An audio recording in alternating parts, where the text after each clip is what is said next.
place. Let me go to where we are here in the Middle East, and you've been very, very clear, and the president has been clear. The number one state sponsor of terror, that would be the Iranians. They have to walk away from sponsoring terrorism, walk away from helping Hamas, Hezbollah, the Islamic Jihad, the Houthis. They have to stop firing missiles at Israel. But more importantly, walk away from building long-range missiles that have no other purpose than to have nuclear weapons, and walk away completely from enrichment. When you talk about that, I'm a trust but verify guy, as I know that you are. That means zero enrichment.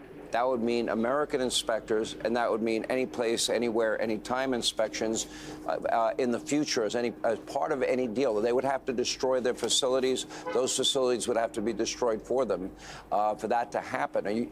We, for the first time this week, got an indication that they might be willing to make a deal on this.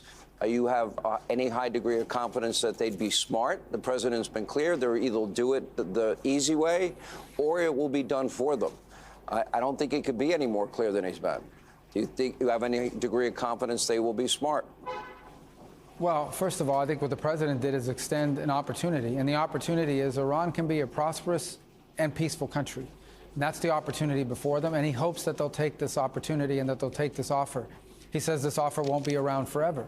And what he means by that is at some point, decisions will have to be made about more maximum pressure and other options, because Iran can never have a nuclear weapon. Look, the regime, and our problem is not with the Iranian people. The Iranian people are a peaceful people, an ancient civilization and culture we admire greatly.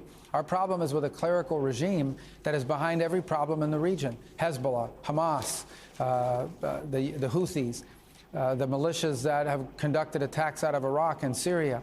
They all track back to the Iranian regime. Syria, all the instability in Syria tracks back to the Iranian regime. It's a regime that every day and every Friday chants, death to Israel, death to America. We have to believe them when they say that. A regime like that can never have nuclear weapons, and the president has made clear they will not have a nuclear weapon. We hope it's through the path of negotiation. We hope it's through the path of diplomacy. Steve Witkoff is doing a great job at negotiating in a very difficult negotiation. This will not be easy, but he's doing a great job at trying to bring about that peaceful resolution to this problem, and we should pray that he's successful. I have confidence in him, but in the end, the decision lies in the hands of one person, and that's the supreme leader in Iran, and I hope he chooses the path of peace and prosperity, not a destructive path, and we'll see how that plays out. Mr. Secretary, through published reports, public reports, and people that I have spoken to that would have knowledge of such things, their level of enrichment is quite high. It's believed. The IAEA has said so. If you're at 60% enrichment, it is not a stretch to get to weapons-grade enrichment at 80, 90%, whatever the level happens to be. My understanding is that could happen within a matter of months. So that decision of the Iranians will have to be made that quickly. Where do we stand in terms of their willingness to give up their ambition to have these weapons? Well, we know. We're about to test it, and we'll find out. Look, when you say 60, that's misleading when people hear that number, because they think 60% enrichment and 90% is what you need for a weapon.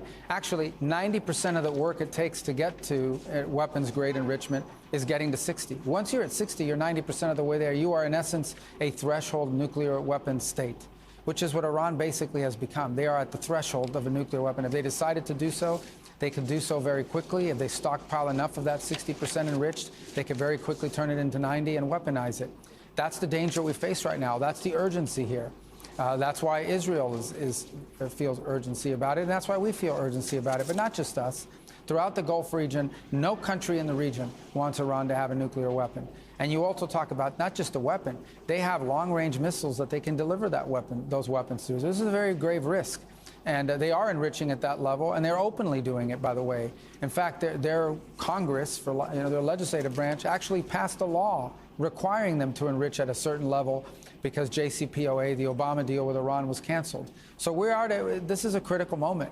The president has made it a priority, and now people understand